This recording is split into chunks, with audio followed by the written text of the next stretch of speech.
Hello students. तो आज हमारा विद्युत आवेश तथा क्षेत्र पर दूसरा लेक्चर है। इससे पहले हम एक बार रिपीटेशन कर लेते हैं कि हमने फर्स्ट लेक्चर में क्या क्या देखा। तो हमने देखा था सबसे पहला कि हमने हिस्ट्री में देखा था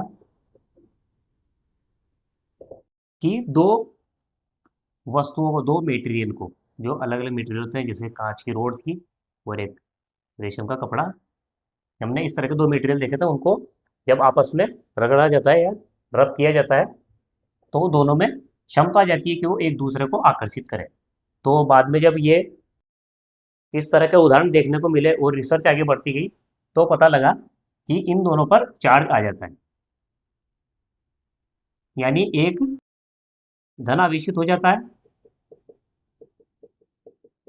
और एक ऋण आवेशित हो जाता है। कोई मटेरियल एक धन आवेशित हो जाता है और एक ऋण आवेशित हो जाता है। जब ये हमने फिर इसके बाद देखा कि जब आवेश असमान होते हैं तो ये एक दूसरे को आकर्षित करते हैं, तो इनमें आकर्षित करने की क्षमता आ जाती है।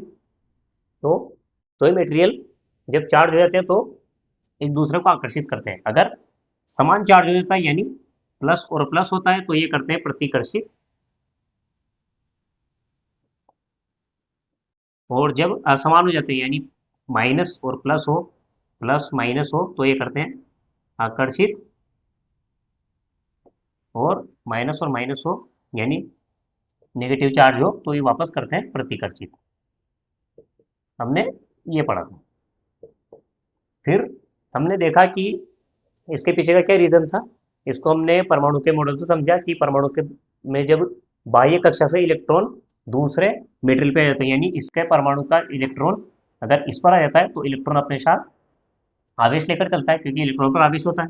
तो वो नेगेटिव आवेश यानी जो ऋणात्मक आवेश होता है वो इस वस्तु पर आ जाता है और इसकी कमी हो जाती है, तो इसमें जो प्रोटॉन पर जो आवेश होता है वो अपना इफेक्ट दिखाता है और ये धन आवेशित हो जाता है।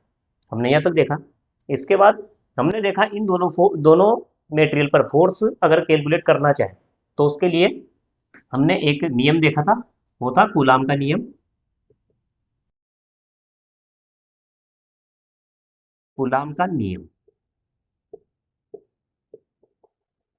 कूलाम के नियम में क्या था कि हमने जो दो बिंदु पार्टिकल यानी दो बिंदु आवेश होते हैं, अगर Q1 और Q2 नाम दें, Q1 और इसको Q2, और उनके बीच में दूरी R हो, तो हमने देखा कि इसको अगर इसमें फोर्स की हम कैलकुलेशन करना चाहें तो इसको कैसे करेंगे कि हम देखेंगे कि Q1 और Q2 जो दोनों आवेश है उनका गुणनफल के तो समानुपाती होता है, जो फोर्स लगता है इन दोनों के बीच में, और जो इनके बीच की दूरी होती है उसके वर्ग के व्युत्क्रमानुपाती होता है। तो हमने जब दोनों को सोल्व किया था, यानी इसको प्रोपोर्शनलिटी का साइन हटाने पर एफ इज इक्वल टू के Q1 Q2 upon r square, ये फॉर्मूला आया था। यहाँ से के की वैल्यू भी हमने देखी थी, वो क्या आती है 1/4 पाई एप्सिलॉन नोट। यानी एप्सिलॉन नोट क्या होता है इसमें, जो निर्वात की विद्युतशीलता होती है, और इसका मान आता है हमारे पास 9 × 10⁹ ठीक।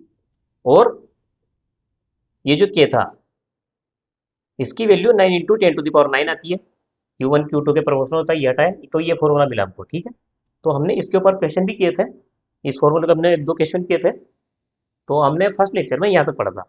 तो हमने फर्स्ट लेक्चर में कूलाम का नियम और उसका फॉर्मूला देखा था और ओनली क्वेश्चन किए थे।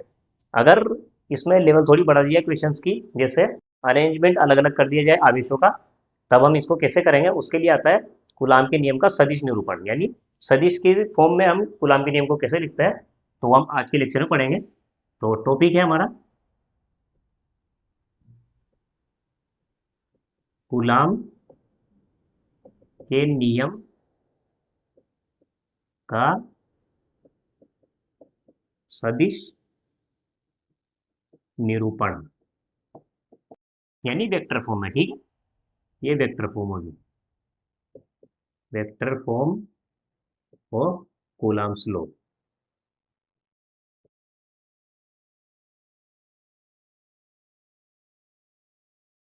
अभी कूलाम के नियम का सदिश निरूपण ये क्या होता है, देखिए हर फोर्स को हम उसके मैग्नीट्यूड और फोर्स किस दिशा में लग रहा है उसको हम ध्यान में रखते हुए बनाते हैं।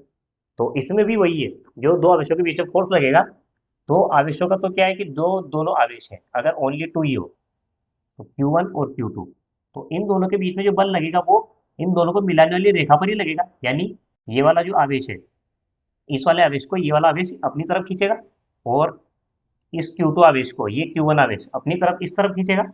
तो ये तो ओनली इस वाली लाइन में होता है। अगर ये इस तरह से अरेंजमेंट दे दिया 3 आवेश का, तब हम कैसे करेंगे? तो उसके लिए हमें सदिश फॉर्म में पता होना चाहिए कि इसको कैसे करते हैं, ठीक है। तो उसी के लिए हम इस टॉपिक को पढ़ रहे हैं।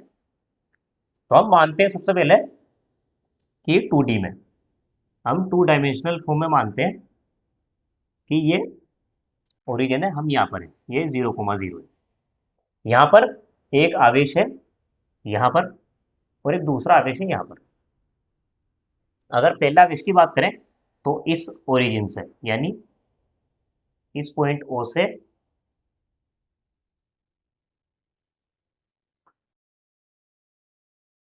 यानी इस पॉइंट से यहाँ इसको मिलाते हैं, यानी इस ओरिजिन यानी O से ये वाला पॉइंट यहाँ पर है, यानी R1 सदिश, ठीक है। इस O के रेस्पेक्ट में इसका जो स्थिति सदिश है वो है R1, इसकी स्थिति ये है। अगर R2 को देखें तो इसका सदिश आता है ये R2, इसका स्थिति सदिश किसके सापेक्ष? O के रेस्पेक्ट में। तो इसको बोलेंगे जो QA Q2 है, Q2 का स्थिति सदिश है R2, और यहाँ है Q1 का स्थिति सदिश है R1। और अगर हम Q1 के रेस्पेक्ट में Q2 को देखें तो अगर इसको करें तो अगर इस तीर की दिशा हम इधर रखें, अगर इसकी तरफ रखें, अगर इसको हटाएं यहाँ से, इस तीर को रखते हैं यहाँ, और इसको भी ऐसे बनाते हैं, इस तीर को यहाँ बनाते हैं, इस तीर को। अगर इस तीर का मुंह इधर है, अगर इस तीर का मुंह इधर है तो इसको बोलेंगे Q2 का स्थिति सदिश किसके रेस्पेक्ट में? जहां इसकी पूंछ है, यानी इस तीर का जो पीछे वाला हिस्सा है, यानी Q1 के रेस्पेक्ट में। Q1 के रेस्पेक्ट में Q2 का स्थिति सदिश, तो इसको लिखते हैं R21। 2 को पहले लिखते हैं, यानी Q2 का जो 2 है वो दिखाता है किसका स्थिति सदिश, यानी Q2 का स्थिति सदिश है वो किसके रेस्पेक्ट में उसको दिखाते हैं, यहाँ पीछे जिसके रेस्पेक्ट में लेते हैं। यानी हम अगर यहाँ से देखते हैं तो इसके रेस्पेक्ट में आएगा ये पीछे, जिसके रेस्पेक्ट में आता है वो दूसरा वाला नंबर ये दिखाता है, और जिसका स्थिति सदिश है वो आता है नंबर पहले। तो इसको तो बोलेंगे Q21 इस तरह। और अगर इस तीर की दिशा में इधर बना दूं, अगर मैं तीर की दिशा इधर बना दूं तो ये बनेगा Q2 के रेस्पेक्ट में Q1 का स्थिति सदिश, यानी Q1 का स्थिति सदिश को बोलेंगे R1, और किसके रेस्पेक्ट में?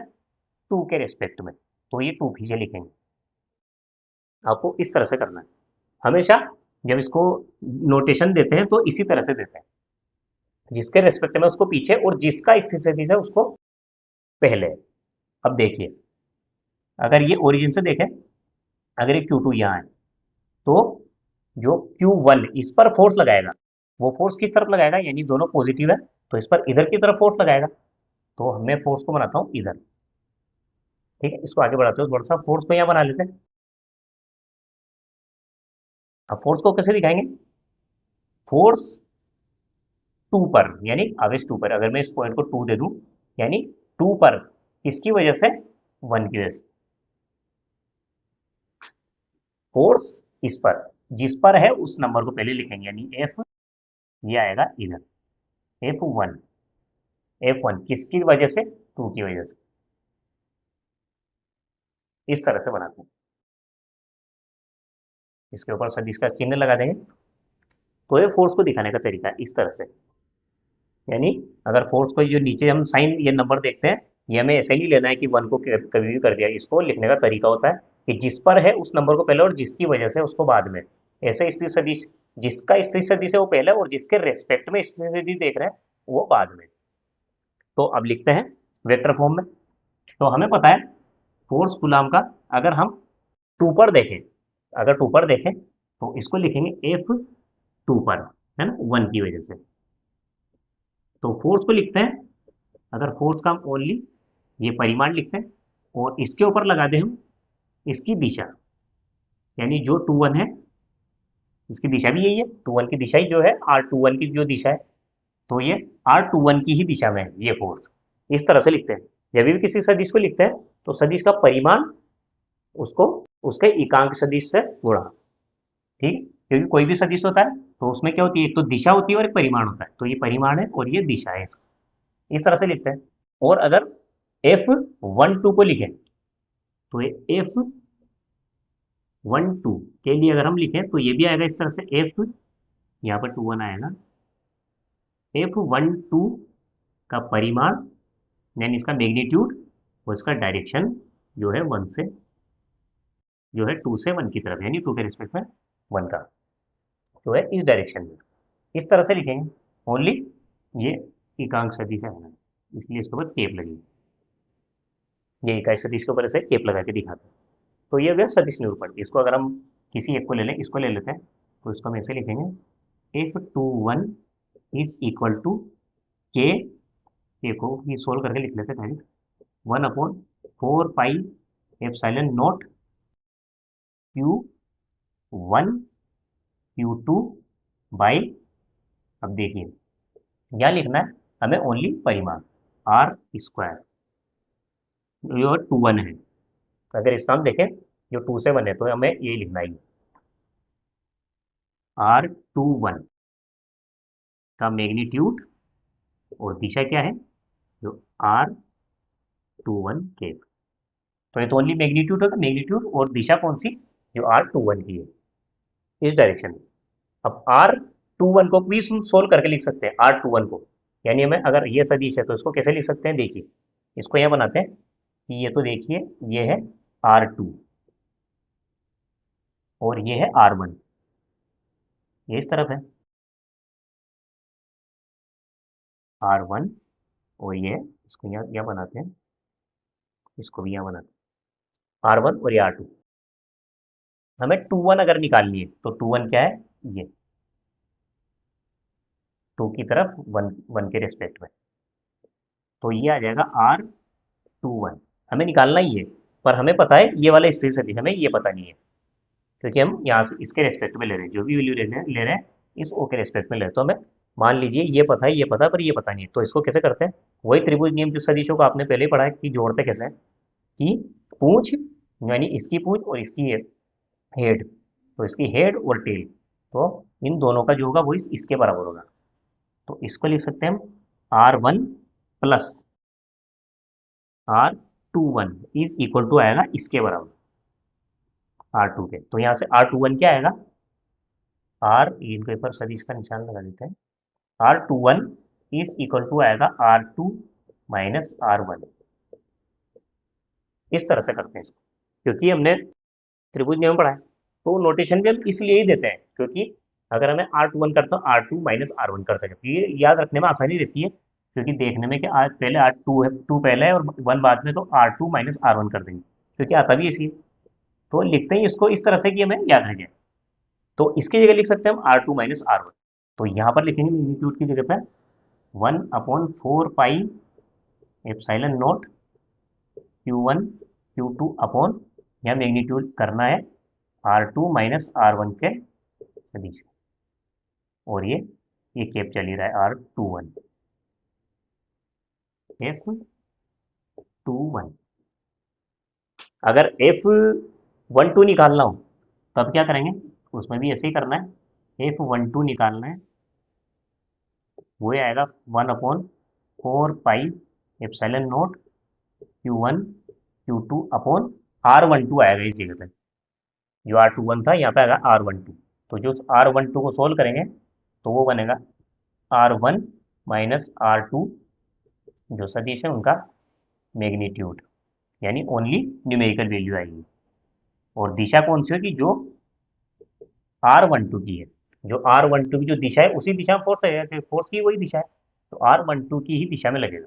तो अब देखिए R21 हमने लिखा और R12 लिखा, यहाँ से देखते हैं हम R21 इधर है और जस्ट ऑपोजिट R12 है, तो यहाँ से हम एक रिजल्ट ये भी निकाल सकते हैं कि R12 है वो है इक्वल है माइनस के R21 की, क्योंकि दिशा इनकी अलग अलग है, तो आएगा माइनस। तो ये है कूलाम्ब नियम का सदिश निरूपण, इस तरह से सदिश फॉर्म में कैसे दिखाते हैं, तो ऐसा आपको अप्लाई करने को ज़्यादा देखने को मिलेंगे इस पर क्वेश्चन, आपको जिस फॉर्म में दिए जाएंगे क्वेश्चन वो हम आगे देखेंगे अभी आने वाले इसमें लेक्चर में। तो हम यहाँ तक देखते हैं इसको कि इसको इस तरीके से सदिश निरूपण किया जाता है। इसके हम ऊपर क्वेश्चन करेंगे एक दो, जिससे आपको अच्छे से समझ में आए कि हमने ये टॉपिक क्यों पढ़ा। ठीक स्टूडेंट, तो लेते हैं पहले एक क्वेश्चन लेते हैं इसके ऊपर। तो स्टूडेंट यहाँ हमें क्वेश्चन दिया है, इसमें हमें आवेश 3 आवेश दिए हुए, किस तरह से?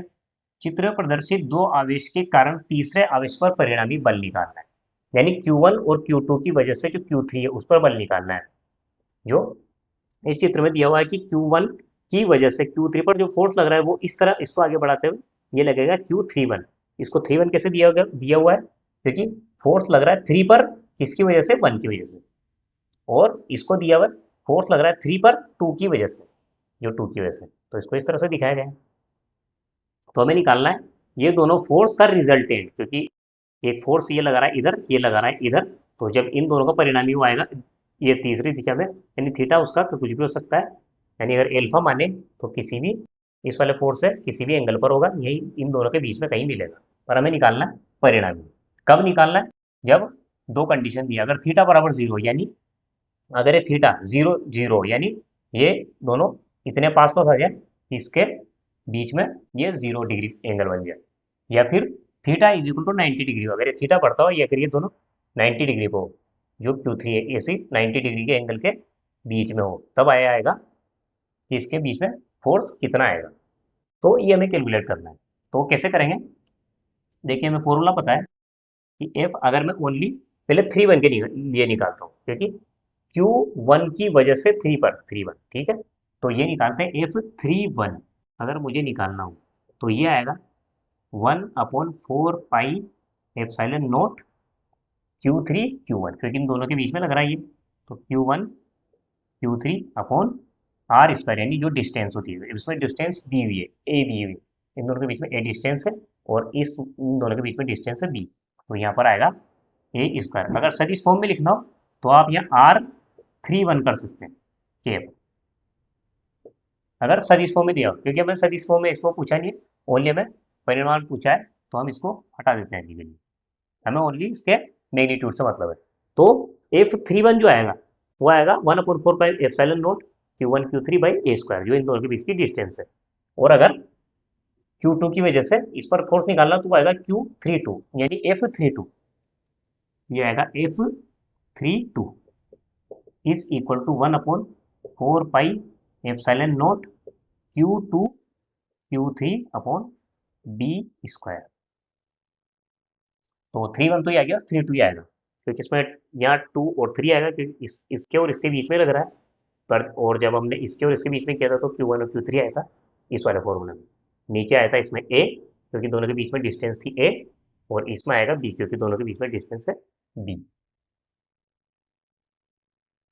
तो इस तरह से हमें Q1 पता है, Q3 दिया दिया होगा, A भी दिया हुआ है, तो यहाँ से एक वैल्यू आ जाएगी, उस वैल्यू को मैं अभी के लिए नाम दे देता हूँ F1, अभी के लिए F1 नाम दे देता हूँ उसको, और इसको सोल्व करने में वैल्यू आएगी, उसको F2 नाम दे देते हैं, क्योंकि 3 1 3 2 ये बार बार लिखने में दिक्कत आएगी, मैं अभी ओनली इसको F1 और F2 नाम दे देता हूँ।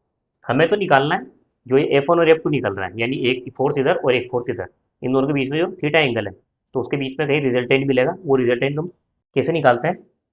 देखिए एक फॉर्मूला हमने देखा है कि जब दो सदिश हो किसी एंगल पर लग रहे हो, एक सदिश इस तरफ हो और फोर्स एक इस तरफ हो, अगर F1 को मैं इधर बना लूँ, F2 को मैं इधर बना लूँ, तो हमने देखा है दो फोर्स के बीच में ये थीटा एंगल पर लग रहा हो दो फोर्स, तो हम उसको रिजल्टेंट कैसे बनाते थे?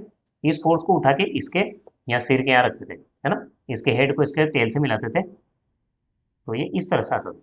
इसको डॉटेड बनाएंगे क्योंकि हमने इसको ट्रांसफर किया है इधर, इसको इसको मिलाए इधर, इसको लाए इधर, इसको बनाए ऐसे, इस F1 को बनाएंगे इस तरफ ऊपर,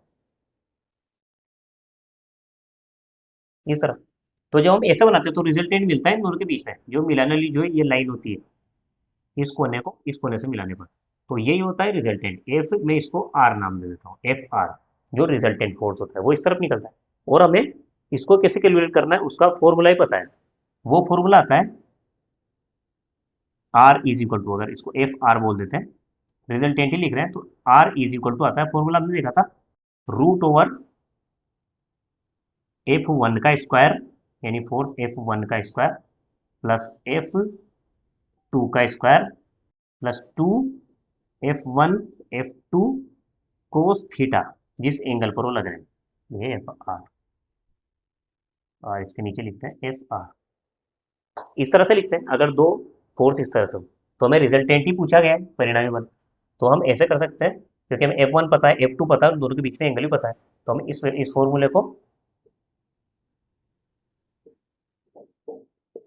ये वाली वैल्यू पुट करके इस फॉर्मूले की मदद से हम रिजल्टेंट निकाल सकते हैं। दूसरा क्वेश्चन था, इसमें पूछा तो नहीं गया है, जैसे इसमें अगर थीटा 0 डिग्री दिया हुआ, फर्स्ट को करते हैं, देखें। अगर 0 डिग्री हो तो 0 डिग्री पर क्या होगा, कोस थीटा, कोस 0 यानी 1 होता है, तो इसकी वैल्यू 1 हो जाएगी। और ये होगा F1 का square plus F2 square plus 2 F1 F2, ये होता है F1 प्लस F2 का होल स्क्वायर का फॉर्मूला होता है। अगर इसका फॉर्मूला है F1 का स्क्वायर प्लस F2 का स्क्वायर प्लस 2 F1 F2, ये होगा होल स्क्वायर का फॉर्मूला। तो ये होल स्क्वायर बन जाएगा, तो F1 F2 जब अंडर रूट बाहर निकलेगा तो ये ओनली F1 प्लस F2, तो F r is equal to, simply हम कर सकते हैं F1 प्लस F2, यानी हमें सिंपली कुछ नहीं करना है, जो वैल्यू मिलेगी इसको सोल्व करने पर, और जो वैल्यू मिलेगी इसको सोल्व करने में, उसको डायरेक्ट इसे जोड़ सकते हैं, तो उससे हमको रिजल्टेंट मिल जाएगा। तो ये तो आएगा theta is equal to 0 degree होने पर, इस तरह से आएगा। अगर theta is equal to 90 degree हो, थीटा इज इक्वल टू अगर 90 डिग्री हो, तब क्या होगा, तब हमारे पास आएगा ये 90 कोस 90 क्या होता है, 0, तो ये पूरी वैल्यू 0 हो जाएगी। तो हमारे पास आएगा ये जो एफ आर आएगा, एफ आर वो आएगा F1 का स्क्वायर प्लस F2 का स्क्वायर का रूट। तो ये दोनों सिचुएशन में हम इस तरह से कैलकुलेट करेंगे। तो हम इसीलिए पढ़ते हैं सदिश को, क्योंकि हमने सदिशों का इस तरह से, हम अगर योग करना हो किसी दो का, तो हम इस तरह से करते हैं, उसका फॉर्मूला इस तरह से मिलता है। तो ये दोनों तो आ गए हमको इन दोनों का आंसर। अगर हमें पूछा जाए कि जो परिणामी होगा उसकी डायरेक्शन क्या होगा, तो उसका डायरेक्शन का भी हमें पता है। तो ये आता था tan alpha is equal to आता था F2 sine theta upon F1 plus F2 cos theta. इस वाले फॉर्मूले से कर सकते हैं, क्योंकि हमें F1 F2 पता है और थीटा ही पता है, तो हम वैल्यू जब रखेंगे तो एल्फा निकलेगा। तो एल्फा किससे होगा, जो इस F1 से जितना एंगल बना रहा होगा, ये एल्फा निकलेगा। क्योंकि F1 ये बिना इस कोण के साथ आ रहा है ना, तो इस तरह से याद रखने का ट्रिक है कि एल्फा कितना होगा, ये कहाँ से लेना होगा एल्फा, हम एल्फा यहाँ से भी ले सकते हैं, पर वो होगा ये F1 से, क्योंकि ये F1 को हमने यहाँ लिखा है, तो ये एंगल आएगा यहाँ से, F1 से एल्फा एंगल पर ये लगेगा रिजल्टेंट फोर्स। तो इस फॉर्मूले से दे सकते हैं उसको। ठीक स्टूडेंट, तो ये तो था सदिश निरूपण। तो इसके हमें एप्लीकेशन बहुत देखने को मिलते हैं, पर मैं इसके ओनली अभी एक ही क्वेश्चन कराऊं, क्योंकि आगे आने वाले क्वेश्चन के हम ओनली जो क्षेत्र है, जो विद्युत क्षेत्र है, उसको लेकर करेंगे, ताकि आपको क्या विद्युत क्षेत्र के बारे में जितना भी बेसिक है वो भी क्लियर हो जाएंगे। और इस तरह के क्वेश्चन, क्योंकि फोर्स और ये जो विद्युत आवेश की वजह से जो फोर्स लगता है और विद्युत क्षेत्र है, उन दोनों में ज़्यादा फर्क नहीं होता है, वो आप जब अगले लेक्चर में पढ़ोगे तो आपको पता लग जाएगा। तब हम जो क्वेश्चन है, इसके जो बचे हुए क्वेश्चन है, उसको विद्युत क्षेत्र के उसमें लेकर करेंगे। ठीक है स्टूडेंट, तो आज की वीडियो में इतना ही, मिलते हैं अगले वीडियो में, तब तक के लिए गुड बाय।